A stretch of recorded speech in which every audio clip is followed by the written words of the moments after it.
পৃথিবীর 193টা দেশ পৃথিবীতে লিস্টেড, ইউনাইটেড নেশনস অধিভুক্ত দেশের সংখ্যা কত? 193। এর মধ্যে 29টা দেশ, পৃথিবীতে শুধুমাত্র 29টা দেশ আছে যাদের জনসংখ্যা 5 কোটির উপরে। 193টার মধ্যে কয়টা দেশ আছে? 29টা দেশ যাদের জনসংখ্যা 5 কোটির উপরে। এর মধ্যে ইউরোপের 39টা দেশ আছে যাদের জনসংখ্যা 5 কোটির নিচে। 166টা দেশ যাদের জনসংখ্যা 5 কোটির কম। আর আমাদের তরুণ সংখ্যা কত জানো? তোমার মতো আমার মতো সংখ্যা কত জানো? 5.5 কোটি। তাহলে যে ইউরোপে 39টা দেশের ইন্ডিভিজুয়াল যে জনসংখ্যা, তার চেয়ে আমার দেশে শুধু তরুণ সংখ্যা বেশি। এরপরেও আমরা কখনো লুক্সেমবার্গ হইতে পারি না, এরপরে আমরা কখনো আইসল্যান্ড হইতে পারি না। আমরা 1971 সালে স্বাধীনতা পাইছি, আমাদের ঠিক 6 বছর আগে সিঙ্গাপুর স্বাধীনতা পাইছে। তাদের জনসংখ্যা অনেক কম, তারা আমাদের একটা জেলার সমান। আজকে তাদের যে পার ক্যাপিটা ইনকাম সেটা হচ্ছে 90,000, অ্যারাউন্ড 90,000, 89,000 সামথিং ডলার। আর বাংলাদেশের কত জানো? আমার দেশের কত জানো? যেখানে 5.5 কোটি তাগড়া যুবক, যাদের বয়স 15 থেকে 35-এর মধ্যে। এরকম যুবকের সংখ্যা পৃথিবীতে কেবলমাত্র 29টা দেশে আছে, যারা সবগুলো সিভিলাইজড কান্ট্রি, সবগুলো ডেভেলপড কান্ট্রি, কেবল বাংলাদেশ ছাড়া। কারণ আমরা এক্সট্রা কারিকুলার অ্যাক্টিভিটিস না করে আমরা সারাক্ষণ স্লোগান দিয়ে আমার ভাই তোমার ভাই, বিস্কুট ভাই বিস্কুট খাই। দ্যাটস ওয়াই আমাদের মধ্যে, আমরা যখন এই কাজে যখন নিজেকে ইনভলভ করব, এঙ্গেজ করব, তখন আমার মধ্যে ভাই আমি তো এক্সট্রা কারিকুলার অ্যাক্টিভিটিস করতে হবে, তো আমার তো বিশ্বের সাথে তাল মিলে চলতে হবে, তো আমি তো স্বপ্ন দেখি সিঙ্গাপুর হোক বাংলাদেশ। তাহলে আমার $90,000 নিতে হবে, না পারি অ্যাটলিস্ট $15,000 নিতে হবে। আদারওয়াইজ ওই যে ইউনাইটেড নেশনস এর যে মনিটারি ফান্ড আছে IMF, তাদের রিকোয়ারমেন্ট হচ্ছে $15,000 হইলে একটা দেশ উন্নত দেশ হইতে পারে।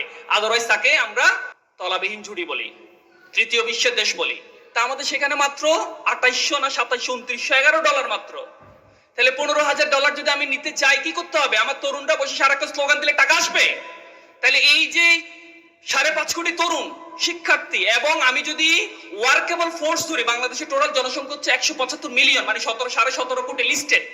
এখান থেকে 119 মিলিয়ন হচ্ছে যারা কাজ করতে পারে, মানে যাদের বয়স হচ্ছে 14 থেকে 60, 61, 62, 63। এই মানুষগুলোকে বলা হয় এরা কর্মক্ষম, ওয়ার্কেবল ফোর্স। আর মাত্র 56 মিলিয়ন মানুষ বাচ্চা এবং বৃদ্ধ, যারা কাজ করতে পারে না। তাইলে কাজ করতে পারার সংখ্যা বেশি না বাংলাদেশে? কাজ করতে পারে না মানে ডিপেন্ডেবল মানুষের সংখ্যা কম, রাইট? কম না? 56 মিলিয়ন আর 119 মিলিয়ন, তাইলে কোনটা বেশি? যারা কাজ করতে পারে। কাজ করতে পারে সবই ঠিক আছে, তাগড়া যুবক আছে, সব ঠিক আছে, কিন্তু কোনো কর্মসংস্থান নাই, কিন্তু কোনো দক্ষতা নাই, কিন্তু কোনো স্কিল নাই।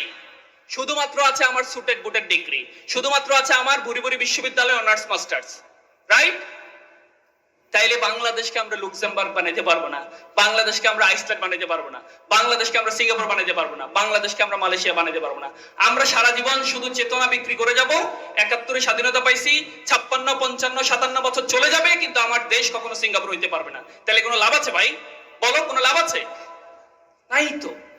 কেন হচ্ছে এগুলা? কেন হচ্ছে? কারণ আমাদের যারা আমরা একদম একেবারে 71 থেকে শুরু করে আমাদের আজকে পর্যন্ত একজন সৎ, দক্ষ, লিকুয়ানের মতো লিডার আমরা পাই নাই। একটা জেলেদের দেশ, মালয়েশিয়া থেকে আউট করে দিছে, যা তোদের কোনো পাত্তা নাই, তোরা বেটা আনসিভিলাইজড। বের করে দেওয়ার পরে একটা দ্বীপ, একটা ছোট্ট দ্বীপ বের করে দেওয়ার পরে লিকুয়ান দরজা বন্ধ করে দিছে। 2 দিন 3 দিন সে বাসা থেকে বের হয় না। তার পলিটিশিয়ানরা সবাই মিলে গিয়ে বলছে যে ওস্তাদ, আপনি যদি এই অবস্থায় আমাদের সিঙ্গাপুরকে ছেড়ে দেন, তাহলে তো সিঙ্গাপুর শেষ হয়ে যাবে, আপনি বের হন।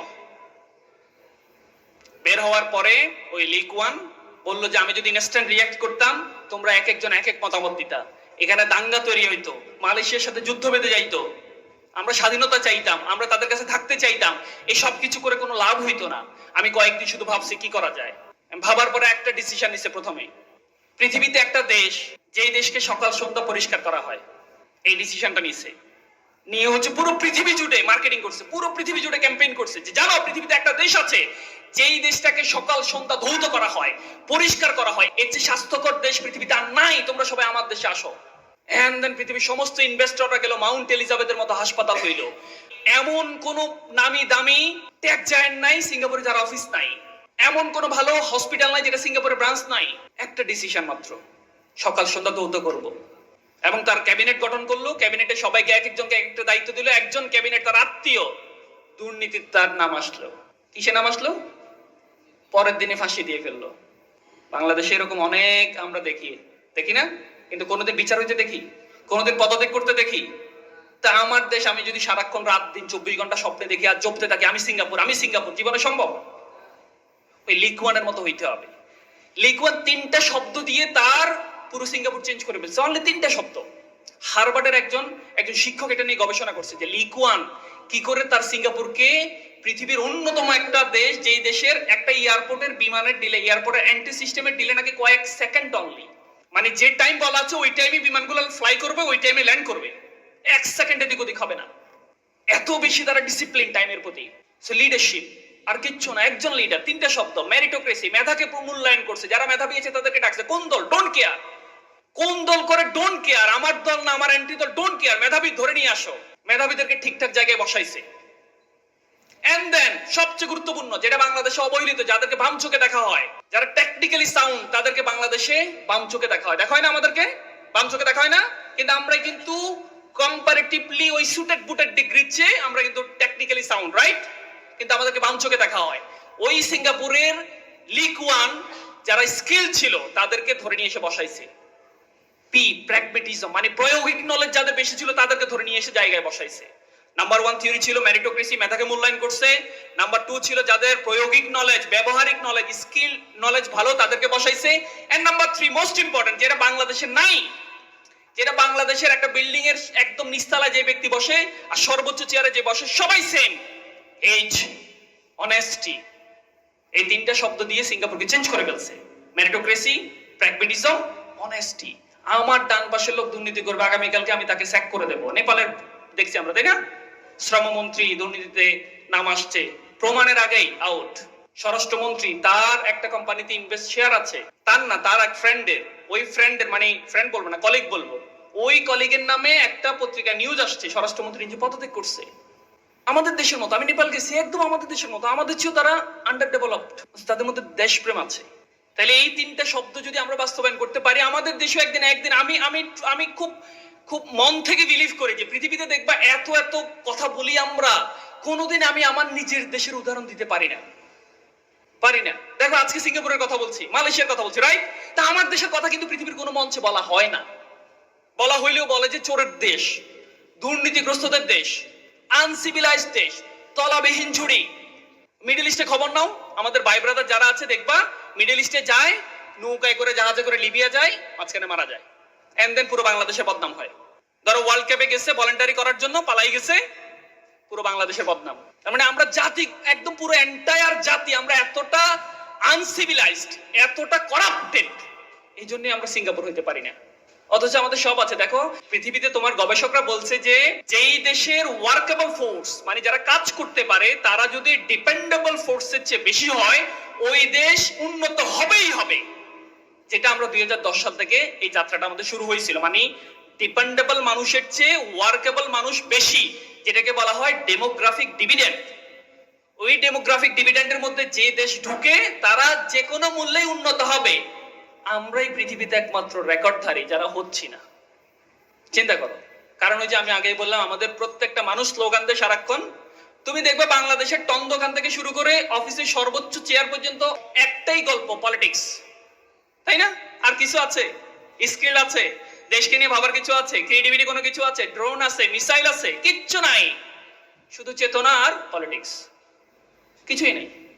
দেখো তুমি চায়ের দোকানদারও কিন্তু জানে, চায়ের দোকানদার বলে যে রাষ্ট্রপতি এমনি এমনি দেশ চালানো উচিত, প্রধানমন্ত্রী এমনি এমনি দেশ চালানো উচিত, but he doesn't know how to make a good cup of tea. সব জানে, কিন্তু নিজে ভালো এক কাপ চা বানাবে এটা জানে না। আমরা সবাই সব জানি, মানে আমাদের এমন হয়েছে, আমি চীন গেছি, আমি চীনে গিয়ে কোনো প্রেসিডেন্ট, পলিটিশিয়ান কারো কোনো পোস্টার দেখি নাই। 9 দিন ছিলাম, একটা পোস্টার আমি দেখি নাই, একটা মিছিল মিটিং কিচ্ছু দেখি নাই। সারাক্ষণ কাজ কাজ। আর আমাদের দেশে সারাক্ষণ আড্ডা, পলিটিক্যাল আড্ডা, চায়ের দোকানগুলোতে সবচেয়ে বেশি, তাই না? সো এই দেশ তো উন্নত হবে না।